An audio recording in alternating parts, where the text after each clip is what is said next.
네, 오늘 우리에게 주신 말씀은 예수로 빛나는 사람 시리즈 네 번째 시간인데요. 나를 통과한 고난이라는 제목입니다. 저를 한번 따라해 주시겠습니까? 나를 통과한 고난, 통과한 고난. 네, 이런 제목으로 하나님 말씀 증거하도록 하겠습니다. 제가 요즘 이렇게 오는 길에 보니까 또 저희 동네에도 상당히 꽃들이 많이 폈는데 제가 이름은 정확히 모르겠습니다. 근데 분홍색, 연분홍 꽃들이 좀 곳곳에 피어 있는데 너무나 아름답더라고요. 이제 대지에서 이제 기운들이 올라와 가지고 새로운 새싹들이 이제 피어나는 그런 또 계절에 우리가 왔습니다. 겨울을 지나온 나무들이 이제 새싹을 틔우고 또 가지를 뻗으면서 조금씩 조금씩 자라나고 있는 것이죠. 근데 이렇게 나무들이 자라나기 위해서는 이렇게 햇빛도 중요하고 비도 중요하지만 거센 바람, 이 거센 바람이 나무에게는 상당히 중요하다고 합니다. 이 나무가 이 거센 바람을 잘 견뎌내야 한다라는 거예요. 왜 그러냐면 나무 안에는 결이라는 것이 있는데요. 이 결은 단순한 흔적이 아니라 강한 바람, 강한 바람과 이런 모든 것에 견뎌냈을 때 생겨나는 것인데 나무의 강도를 결정짓는 것이 바로 이 결에서 나온다라는 것입니다. 그래서 거센 바람이 몰아칠 때에 나무는 더욱더 단단해진다라는 것이에요. 그래서 바람이 세차게 불 때마다 더욱 단단해지고 이 과정을 통해서 나무는 목재로 사용될 때 더 견고한 재료가 된다라는 것입니다. 여러분, 우리의 신앙도 이와 같습니다. 우리의 삶에 고난이 찾아올 때 우리는 때때로 그것을 피하려고 하고 벗어나고 싶어 합니다. 그러나 하나님께서는 우리의 고난을 그냥 지나치지 않으십니다. 오히려 그 고난을 통해서 우리를 단단하게 하시고 더 견고한 믿음으로 우리를 성장하도록 도와주시기 때문입니다. 오늘 본문 골로새서 1장 24절에서 29절에서 바울은 고난받는 것을 기뻐한다 라고 표현했어요. 고난받는 것을 기뻐한다. 사도 바울은 앞서 그리스도께서 모든 창조물보다 먼저 나신 이이며 또 모든 만물이 그로 말미암아 창조되었다라고 고백했습니다. 또 그리스도께서 교회의 머리 되시고 만물의 으뜸 되시며 모든 충만이 그 안에 거하신다라고 얘기했습니다. 이러한 말씀은 골로새 교회에 많은 그 미혹했던 이단 사상에 대한 반박이었어요. 당시 골로새 교회에 퍼진 이단 사상의 가르침들은 그리스도의 절대적인 위대하심과 충만하심을 훼손하는 거였습니다. 자꾸만 예수님은 충만하지 않다, 거룩하지 않다, 절대적이지 않다라는 말들로 골로새 교회를 뒤흔들고 있었던 것입니다. 사도 바울은 바로 이러한 미혹에 흔들리지 않도록 오직 그리스도만이 높으신 분이시며 오직 그리스도만이 만물의 으뜸 되심을 얘기하셨던 것입니다. 바울이 골로새서를 통해서 그리스도의 높으심과 충만하심을 강조했던 또 다른 이유는 단순히 교리적인 논쟁을 넘어서서 그의 삶 전체를 관통하는 깊이 있는 신앙적 고백이었다. 이렇게 얘기할 수 있습니다. 그가 그렇게 고백한 것은 그냥 교리적 차원에서 알려주는 차원이 아니라 그가 깊이 경험한 예수 그리스도, 위대하신 예수 그리스도를 고백하였던 선언이었다라는 것입니다. 바울이 겪은 이 수많은 시련과 어려움은 단순한 불행이 아니라 그리스도의 고난에 동참하며 그분의 사랑과 능력을 더욱 깊이 체험하는 과정이었습니다. 또한 고난을 통해 더욱 깊어지는 그리스도의 그 연합, 그리스도와의 그 연합, 그리고 그 안에서 발견되는 참된 기쁨과 소망에 관한 말씀입니다. 오늘 이 본문 말씀을 통해서 우리 또한 고난을 통해 더욱더 그리스도와 연합하며 복음을 전하는 사명을 감당하는 우리 모두가 되기를 간절히 소망합니다. 오늘 말씀을 세 부분으로 나누어 살펴보겠습니다. 먼저 첫 번째 본문은 24절에 있는 본문인데요, 고난을 기쁨으로 여겼다라는 것이에요. 24절 우리 다 같이 한번 읽어보겠습니다. 시작. 나는 이제 너희를 위하여 받는 괴로움을 기뻐하고 그리스도의 남은 고난을 그의 몸된 교회를 위하여 내 육체에 채우노라. 아멘. 사도 바울은 너희를 위하여 받은 괴로움을 기뻐하고 라고 말을 시작하고 있습니다. 아니, 사도 바울이 골로새 교회에게 받은 괴로움이 있었을까요? 그렇지 않습니다. 자신이 직접 세운 교회가 아니었기 때문에 그렇고요. 골로새 성도들을 본 적도 없었기 때문에 사실 실질적으로 그가 그들을 통해서 괴로움을 받았다라는 것은 어울리지 않습니다. 그러나 모든 공교회는 그리스도를 위해서 함께 받는 고난이다. 그런 차원에서 내가 너희를 위하여 받은 괴로움이라는 이 표현은 적절한 표현이다라고 말할 수 있습니다. 사실 예수님을 위해서 고난받는 것은 우리 인생에서 가장 큰 행복인 줄 믿습니다. 마태복음 5장 10절에 의를 위하여 박해를 받은 자는 복이 있나니 천국이 저희들의 것임이라, 그렇게 표현하고 있어요. 팔복의 마지막 말씀처럼 의를 위해서 핍박을 받는 자는 하나님 나라를 소유하게 되는 행복을 누리게 되는 것입니다. 그렇기에 핍박받는 것은 큰 행복입니다. 그러나 여러분, 신앙의 가장 큰 독은 무엇일까요? 바로 편리함과 안일함입니다. 쉬운 길만 찾으려는 태도는 우리 신앙을 병들게 만듭니다. 그래서 여러분, 예를 들어서 우리는 예배에 참석하는 것보다 집에서 편안하게 영상을 보면서 예배 드리는 것을 더 좋아할 수 있어요. 봉사하는 것보다 물질적인 풍요를 더 누리는 것을 중요하게 생각할 수도 있습니다. 또 어려운 이웃을 돕기보다는 자신의 안위를 위해서, 자신의 평안을 위해서 살아가는 것을 더 좋아할 수 있습니다. 이러한 편리함과 안일함은 우리를 영적으로 더 나태하게 만들고 하나님과의 관계를 소홀히 하게 만듭니다. 마치 따뜻한 물 속에 개구리가 있을 때 이것이 언제 끓어오르는지 모르잖아요. 그러다 죽잖아요. 마치 영적인 감각을 잃어버리고 결국에는 하나님으로부터 멀어지는 그런 결과를 초래하게 되는 것입니다. 우리는 이러한 유혹에 넘어가지 않도록 깨어 있어야 될 줄 믿습니다. 평안함을 추구하는 대신 불편하더라도 하나님을 기뻐하게 하시는 그 길을 선택해야 하는 것입니다. 쉬운 길을 가는 대신 어렵더라도 믿음으로 인내하며 순종의 그 길을 걸어나가는 우리가 되기를 원합니다. 여러분, 그러기 위해서 요한복음 15장에 있는 말씀처럼 포도나무의 그 비유처럼 우리는 예수 그리스도께 붙어 있을 때, 예수 그리스도에 붙어 있을 때 그 안에서 많은 열매를 맺게 될 것입니다. 주를 위한 이 고난은 마치 바람에 흔들리는 가지처럼 사탄이 우리를 넘어뜨리려고 하는 공격과도 같습니다. 사탄은 우리가 주님에게서 떨어져 열매를 맺지 못하게 하려고 합니다. 그러나 이러한 고난 속에서도 주님께 붙어 있으려는 우리의 노력, 그 노력이 우리에게 필요합니다. 여러분, 이러한 노력을 하고 계십니까? 하고 있는지 아닌지 어떻게 알 수 있을까요?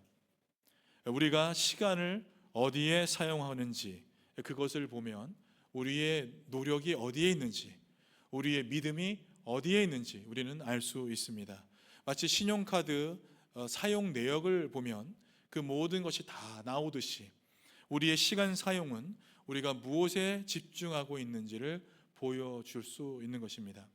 사도 바울은 골로새 교회를 위해 고난을 받았다 얘기했어요.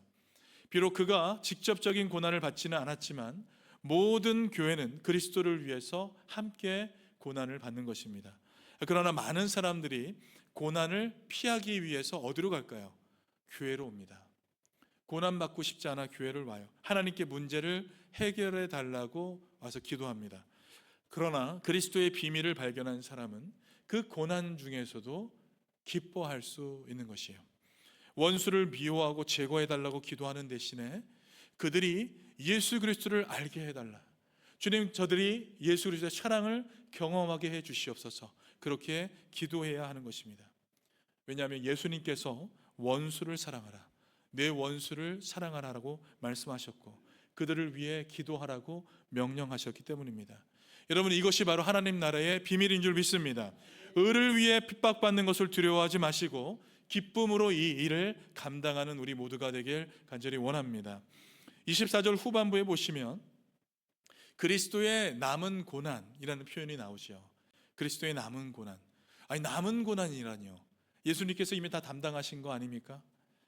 이에 대한 해석이 신학적 전제에 따라서 너무나 많이 달라져요. 이 남은 고난이 어떤 의미인가? 칼빈과 라이트라는 사람은요, 남은 고난은 교회의 고난이다 라고 표현했고요, 라이언스라는 신학자는 사도적 고난이다, 또 어떤 신학자는 속죄적 보충 고난이다, 종말론적 고난이다. 또 몰트만과 본회퍼, 여러분 잘 아시죠? 본회퍼. 이 본회퍼는 이 남은 고난은 신비적 연합이다라고 얘기까지 했습니다. 무엇이 맞는 것일까요? 여러분, 저는 어떤 신학을 따라서 이것을 설명해야 하는 것입니까? 신학적 배경에 따라 강조점이 달라지기 때문에 가장 중요한 것은 이 전체적인 성경적 맥락 속에서 균형 있게 이것을 이해하는 것이 더욱 중요할 것입니다. 문맥을 보면 바울은 이 구절에서 자신이 골로새 교회 성도들을 위해 고난받는 것을 기뻐하며 이것을 그리스도의 남은 고난을 자기 육체에 채운다라고 얘기했습니다. 마치 그리스도께서 우리를 위한 고난을 다 받지 않으시고 남겨놓으신 것처럼 이해하면 안 됩니다. 여러분, 그렇게 이해하시면 절대 안 돼요. 여러분, 그건 사실이 아니기 때문에 그렇습니다. 여러분, 예수님께서 십자가 위에서 달리시고 마지막에 말씀하신 말이 무엇입니까? 다 이루었다.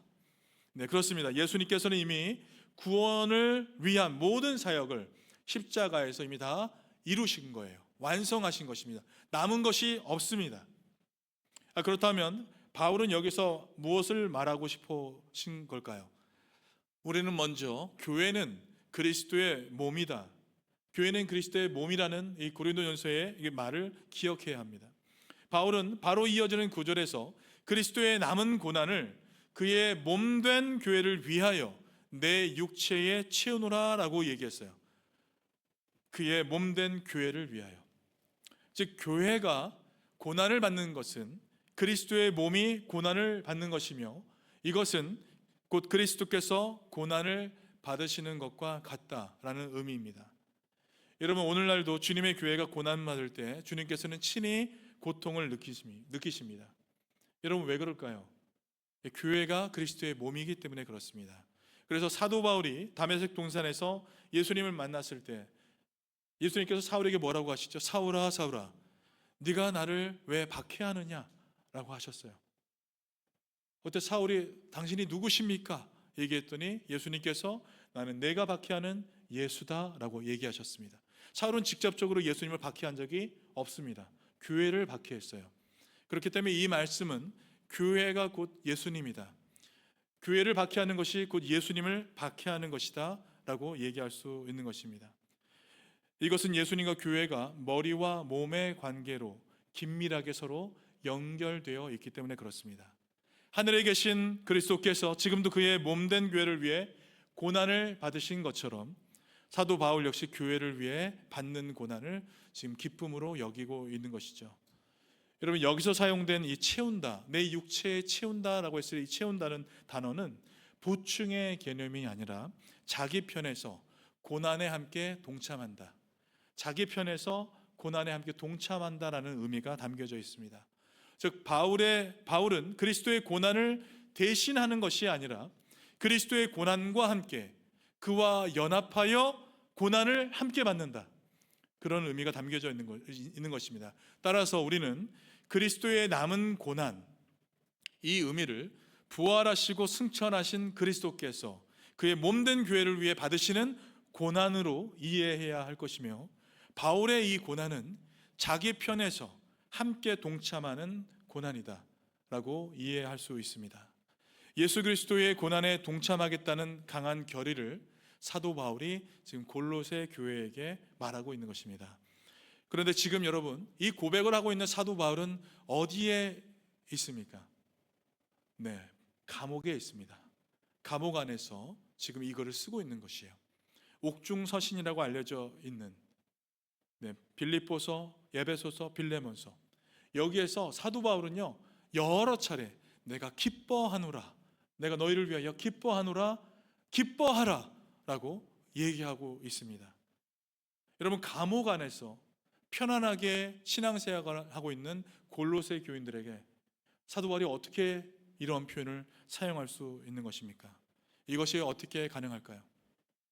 사도 바울은 이 고난을 피해야 할 대상이 아니라 그리스도와 연합하여 함께 받는 고난, 그래서 거룩한 이 과정으로 이 고난을 이해하고 있는 것입니다. 고난은 피해야 할 것이 아니라 거룩을 위한 거룩한 과정이다, 그렇게 이해한 것이에요. 예수 그리스도와 함께 한다면 나는 어디에서도 기쁘고 감사하다. 여러분, 이러한 고백이 우리의 고백이 되기를 간절히 소망합니다. 아멘. 감옥에 있다 할지라도, 우리가 어디에 있다 할지라도 예수 그리스도가 함께하면 그곳이 천국이다. 여러분, 그렇게 고백하기를 원합니다. 저를 한번 따라해 주시겠습니까? 예수 그리스도와 함께한다면 나는 어디에서도 기쁘다. 여러분, 믿으십니까? 아멘. 이러한 고백이 있는 삶을 살아가는 우리가 되기를 원합니다. 그래서 여러분, 그리스도의 남은 고난은 우리가 진짜 성도인가? 그리스도의 남은 고난은 교회가 진짜 교회인가? 이것에 대한 고난이다 라고 말할 수 있는 것입니다. 십자가에서 이미 채워진 그 고난으로 말미암아 우리는 넉넉히 이것을 감당할 수 있게 되는 줄 믿습니다. 고난 속에서도 기뻐하며 그리스도와 연합하여 복음을 위해서 헌신하는 그런 삶을 살아가는 저와 여러분의 삶이 되길 간절히 축원합니다. 두 번째 본문은 25절에서 27절에 있는 말씀입니다. 하나님의 비밀을 맡은 청지기라는 의미가 담겨져 있는데요, 25절 말씀 우리 다 같이 함께 읽겠습니다. 시작. 내가 교회의 일꾼 된 것은 하나님이 너희를 위하여 내게 주신 직분을 따라 하나님의 말씀을 이루려 함이니라. 아멘. 바울이 여기서 자신을 일꾼, 교회의 일꾼이라고 소개했죠. 그런데 여러분, 이미 앞서 23절에서도 나 바울은 이 복음의 일꾼이 되었노라 라고 얘기했습니다. 그러니까 지금 계속해서 반복해서 사도 바울이 자신은 복음의 일꾼이다 라고 얘기하고 있다는 것이죠. 특별히 너희를 위하여, 즉 이방인 교회를 위한 사역자임을 강조하고 있습니다. 이 사역은 단순히 바울 자신의 열정이나 능력이 아니라 하나님께서 내게 주신 직분을 따라서 주어진 것이다 라고 얘기하고 있어요. 여러분, 여기 직분이라는 단어가 오이코노미아, 따라해보세요. 오이코노미아. 오이코노미아라는 단어가 쓰여졌는데, 이 단어는요, 직분이라는 뜻도 되지만 흔히 바울 서신에서는 세계의 경영, 구원의 경륜 또는 하나님의 비밀을 맡은 관리인, 이런 의미가 담겨져 있습니다. 그래서 바울은 자신 스스로를 하나님의 비밀을 가지고 관리하는 관리인이다 라고 칭하면서 이 직분에 대한 엄중한 책임감을 느끼고 순종으로 완수해야 한다는 것을 지금 다짐하고 있다라고 볼 수 있습니다. 골로새인들은 바울의 이 사역, 즉 하나님의 복음 선포 계획에 깊이 서로 연관되어 있는 것이에요. 이 사역은 여러분을 위하여 맡겨졌다라고 표현했듯이 이방인의 사도로서의 바울의 사역은 골로새 교회 사역에 강력하게 연결되어 있는 것입니다. 이것이 바로 바울이 자신을 그 교회의 일꾼이라고 칭한 이유입니다. 비록 골로새 교회 성도들 대부분이 바울을 직접 알지 못했지만 바울은 그들을 위한 사역자였다는 것이에요. 여러분, 여기서 주목해야 할 표현은요, 하나님의 말씀을 이루려 함이니라 라는 표현입니다. 하나님의 말씀을 이루려 함이니라. 여기 이루려 함이다 라는 이 단어에도 역시 채우다 라는 단어가 쓰였습니다. 그렇다면 사도가 하나님의 말씀을 채운다 라는 것은 무엇을 의미하는 것입니까? 채우다 라는 단어가 완성하다, 종결하다, 실현하다 라는 의미가 담겨져 있습니다. 그래서 로마서 15장 19절에서 바울은 복음 선교를 채우다 라고 표현하면서 복음 선교를 완수했다 라고 표현하고 있어요. 예루살렘에서 일루리곤까지 복음을 모두 다 채웠다, 완수했다 라고 표현한 것입니다. 그래서 본문 25절에서도 하나님의 말씀을 이루려 함이니라 라고 말할 때 이 표현은 단순히 세계에 널리 선포하는 것이 아니라 능력 있고 효력 있게 성령의 능력으로 선포하는 것을 담고 있다라는 것입니다.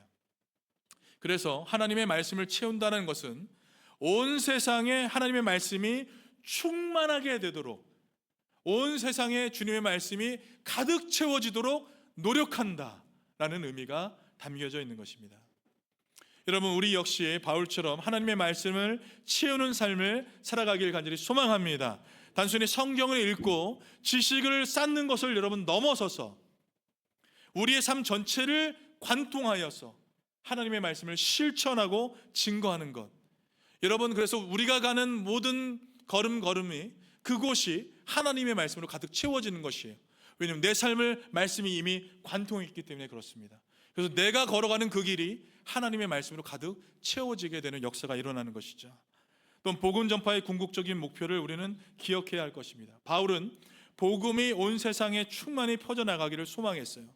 모든 사람이 복음을 듣고 구원을 얻도록 기도하며 복음 전파를 위해서 헌신했습니다. 여러분, 이러한 헌신이 우리에게도 있어야 될 줄 믿습니다. 왜 그렇습니까? 이것이 하나님의 말씀 사역에 함께 동참하는 일이기 때문에 그렇습니다. 하나님 말씀 사역에 동참하는 일, 여러분, 이 일에 우리가 모두가 쓰임받기를 간절히 원합니다. 26절과 27절 말씀을 보면은 아주 중요한 단어가 나와요. 복음의 비밀. 따라해 보세요. 복음의 비밀. 이 복음의 비밀이라고 표현한 내용이 나오는데, 우리 26절, 27절을 같이 함께 읽어보겠습니다. 시작.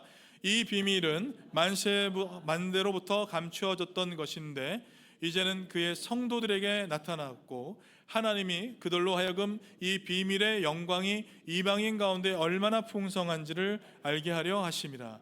이 비밀은 너희 안에 계신 그리스도시니 곧 영광의 소망이니라. 아멘. 사도 바울은 골로새 교회를 향해서 그리스도를 비밀이라고, 또는 하나님의 비밀이라고 표현했습니다. 아마도 이것은 골로새 교회에 침투한 이단 사상과 아주 깊은 관련이 있다고 할 수 있습니다.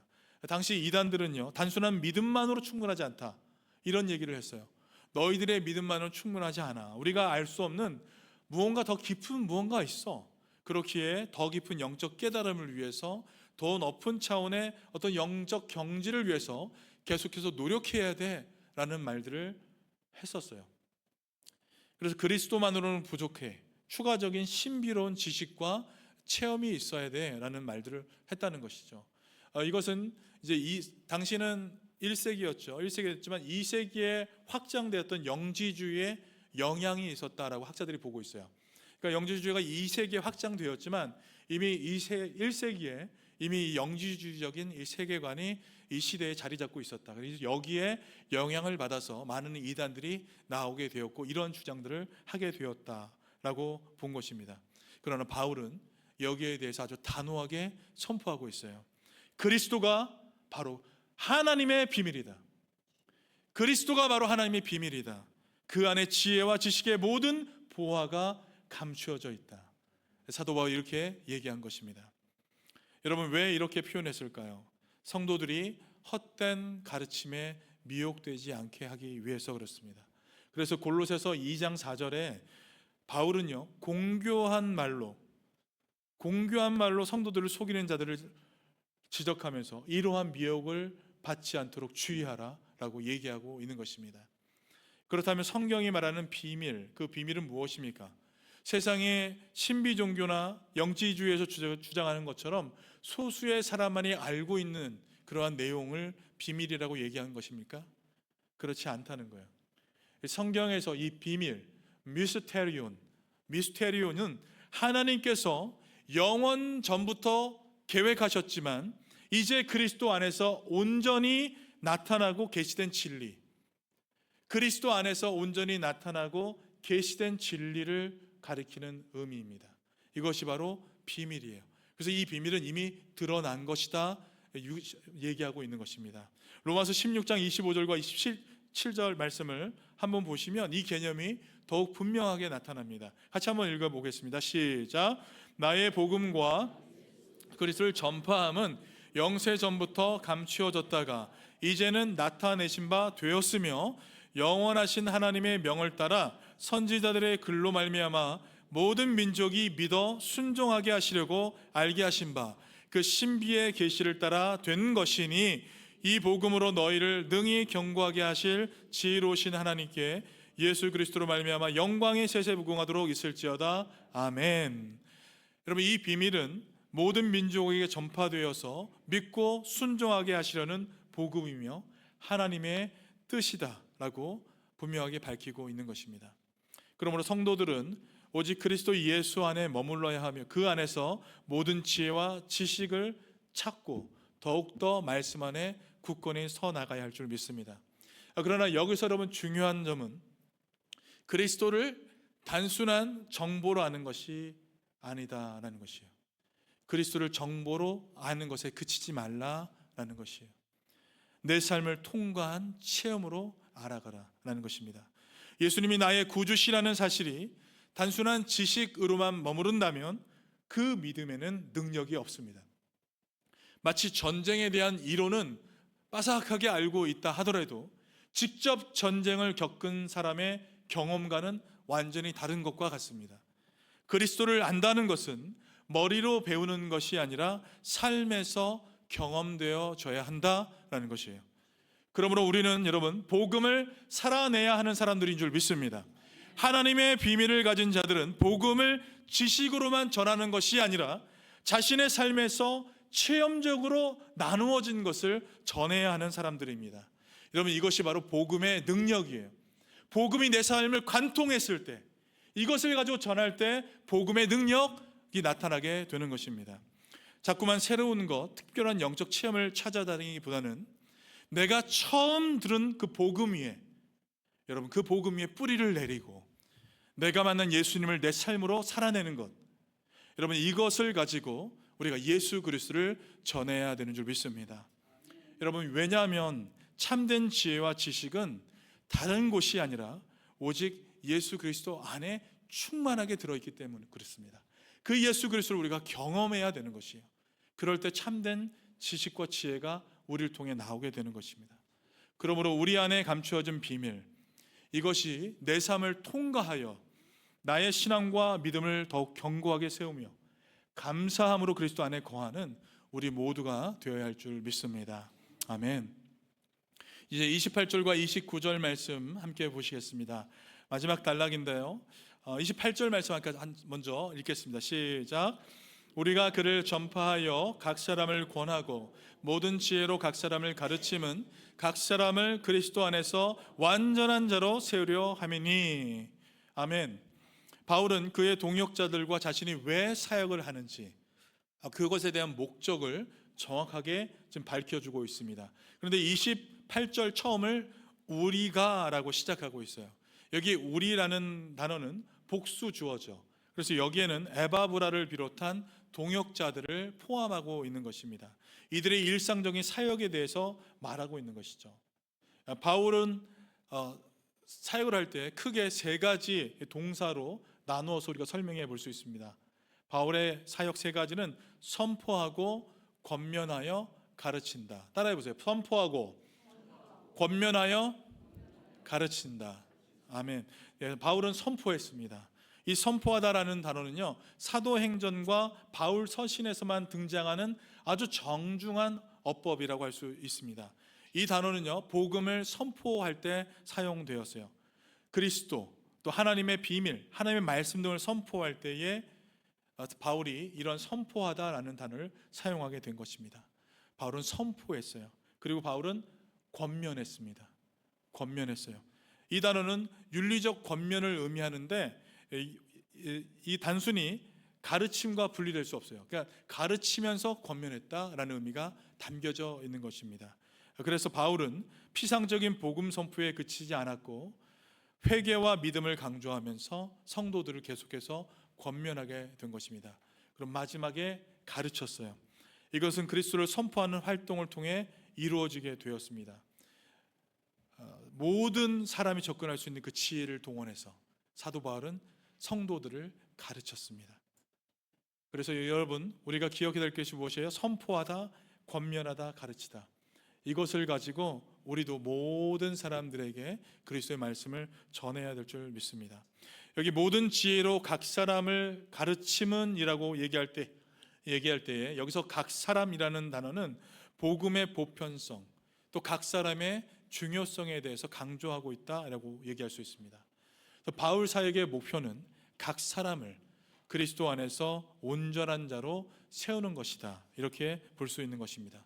모든 사람이 예외 없이 복음의 은혜를 누리며 그리스도의 형상을 닮아가는 성숙한 삶을 살아가도록 하는 것, 이것이 바울의 궁극적인 목표였던 것입니다.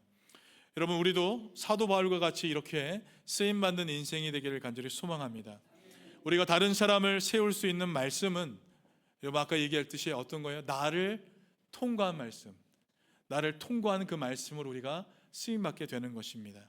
내가 받은 말씀, 나에게 역사하신 그 말씀을 가지고 우리가 선포하는 거예요. 우리가 권면하는 것입니다. 우리가 가르치는 것입니다. 그러므로 우리는 항상 말씀이 나를 통해 이루어지게 하옵소서, 주여 말씀이 나를 통해 이루어지게 하옵소서, 이렇게 고백하며 살아야 될 줄 믿습니다. 그것이 여러분 우리가 바울과 같이 쓰임받는 인생이 되는 것입니다. 어떤 분은요, 만날 때마다 경제 얘기하시는 분이 있어요. 주식 얘기하고, 어떤 분은 만날 때마다 부동산 얘기하고. 그러나 여러분, 예수의 사람들은 하나님이 내게 주신 그 은혜, 내가 어떻게 주님의 은혜 가운데 살고 있는지 그 진심을 담아서 전하는 것입니다. 우리 또 집사님께서 어제 어떤 곳에 가셨는데, 제가 알기로 그분이 전도하실 분은 아닌 거로 알고 있었는데 어떤 분은 또 전도하셨어요. 그래서 우리 교회를 소개하시고 전도하셨어요. 제가 너무나 감동이 되었습니다. 오늘 그 얘기를 듣고서. 여러분, 우리는요 계속해서 이렇게 내게 주신 그 말씀을 통해서 나를 관통한 그 말씀을 가지고 사람들에게 그리스도를 선포하고 권면하고 가르치는 일들을 해야 될 줄 믿습니다. 여러분, 저를 한번 따라해 주세요. 나의 말에 주의 은혜로 채워주옵소서. 나의 말에 주의 은혜로 채우소서. 여러분, 이러한 고백으로 우리가 만나는 사람들에게 내 입술이 열릴 때마다 그리스도의 복음이 전해질 수 있는 그런 사람들 되시기를 간절히 바랍니다. 29절 말씀 우리 같이 한번 읽겠습니다. 29절 시작. 이를 위하여 나도 내 속에서 능력으로 역사하시는 이의 역사를 따라 힘을 다하여 수고하노라. 아멘. 바울이 골로새인들과 다른 이방인들을 위해서 얼마나 헌신하고 있는지를 보여주고 있습니다. 바울이 힘을 다해 수고하는 이유는 믿음의 형제들을 주 안에서 세우려 하기 위해서입니다. 여기 수고하다라는 이 단어가요 나오는데 육체적 필요를 동반하는 노동을 의미합니다. 노동하듯이 수고했어요. 또 분투하다라는 단어가 있는데 이것은 전쟁에서 싸운다, 이런 의미가 있는 것이에요. 전쟁하며 싸우듯이, 결투하듯이 노력했다. 역사하는 힘, 자신의 힘이 아니라 하나님의 능력으로 이 일을 감당하게 되었다는 고백하고 있는 것입니다. 바울은 자신의 능력으로 사역한 것이 아니라 자신 안에서 역사하시는 그 하나님의 힘의 역사로 이 모든 일을 하고 있다고 고백한 것입니다. 빌립보서 4장 13절에 바울이 이렇게 고백하죠. 내게 능력 주시는 자 안에서 내가 모든 것을 할 수 있느니라. 여러분, 이러한 고백이 우리의 고백이 되기를 간절히 소망합니다. 사람을 품으려는 마음, 사람을 세우려는 마음, 이것이 바로 그리스도 예수의 마음입니다. 바울은 감옥에서도 남이 알아주는 수고가 아니라 남이 알지 못하는 수고를 했습니다. 우리 또한 이러한 수고를 하기 원합니다. 남이 알아주는 자리가 아니라 남이 알아주지 않은 그 자리에서 수고하시기 원합니다. 사람들은 여러분 뻔한 일에 감동받지 않아요. 그럴 것 같지 않은 분이 보이지 않은 곳에서 수고할 때 거기서 감동이 있는 것이죠. 그래서 여러분, 이런 좀 다른 얘기일 수도 있지만 얼굴이 우락부락하신 분이 사람들 긴장을 주고, 이 사람만 나타나면 긴장이 돼요. 그런데 이 사람이 부드럽게 얘기할 때 이 사람에 대한 매력을 느끼지 않으세요? 반대로 호리호리하고 힘도 없어 보이는데 앞에서 그냥 막 자신에게 얘기할 때, 카리스마 있게 얘기할 때 반대의 어떤 감동이 생기죠. 여러분, 남이 섬기지 않을 만한 그 자리에 가셔서 여러분 섬길 때, 보이지 않는 자리에 가서 섬길 때 그것이 감동이 되는 줄 믿습니다. 우리의 삶의 터전, 내가 만나는 사람들, 또 가장 가까운 가족에게 여러분 보이지 않게 수고하시기 바랍니다. 그것이 그리스도의 사랑을 경험한 우리 사람들의 모습인 줄 믿습니다. 바울의 사역은 우리에게 그리스도를 선포하고 성도를 온전하게 세우는 사역의 중요성을 보여주었습니다. 우리 역시 성령의 능력을 의지하여서 모든 사람에게 그리스도를 선포하고 그들을 온전한 성도로 세우는 데 힘을 다하는 주님의 거룩한 백성들이 되시길 간절히 축원합니다. 말씀을 맺겠습니다. 오늘 우리는 바울의 고난과 사역을 통해 우리 삶에 찾아오는 고난을 어떻게 받아들이고 어떻게 살아가야 하는지를 묵상했습니다. 자연 속에서 여러분 여우 두세 마리가 이렇게 있으면요, 멧돼지 개체 수가 그 다음에 현저히 줄어들게 된다고 합니다.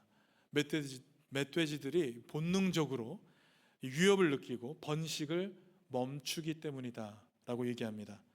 여러분, 이것이 바로 동물의 본능이죠. 위협이 오면 움츠러들고 피하려는 본능입니다. 그러나 우리는 멧돼지와 같은 동물적 본능에 굴복해서는 안 될 것입니다. 우리에게 위협이 닥쳐올 때 움츠러들고 피하는 것이 아니라 오히려 믿음으로 담대하게 나아가야 될 줄 믿습니다. 왜냐하면 위협 앞에서 움츠러드는 것은 곧 죽음과 절망으로 향하는 길이 되기 때문에 그렇습니다. 성경은 우리에게 수많은 위협과 어려움 속에서도 믿음으로 승리한 사람들의 이야기로 가득 차 있습니다. 여러분, 다윗을 보십시오. 골리앗이라는 거대한 위협 앞에서 물러서지 않고 하나님의 이름으로 나아가 승리했습니다. 다니엘을 보십시오. 사자굴이라는 죽음의 위협 앞에서도 하나님을 향한 믿음을 잃지 않고 결국 하나님의 구원을 경험하게 되었습니다. 우리 삶에도 여우와 같은 위협들이 끊임없이 찾아옵니다. 질병의 어려움, 경제적 어려움, 인간관계의 갈등, 다양한 형태로 우리를 움츠러들게 하고 절망을 주게 될 때가 많이 있습니다. 그러나 여러분, 우리는 다윗과 다니엘처럼 믿음으로 맞서 싸워야 될 줄 믿습니다. 위협 앞에서 움직여야 살아남을 수 있어요. 하나님의 능력은 우리의 연약함을 통해 더욱 완전하게 드러나게 될 것입니다. 나를 통과한 이 고난은 복음을 전하는 귀한 도구가 될 줄 믿습니다. 바울은 감옥에서도 기뻐하며 고난을 통해 하나님의 말씀을 이루고 성도들을 온전하게 세우는 일에 헌신했습니다.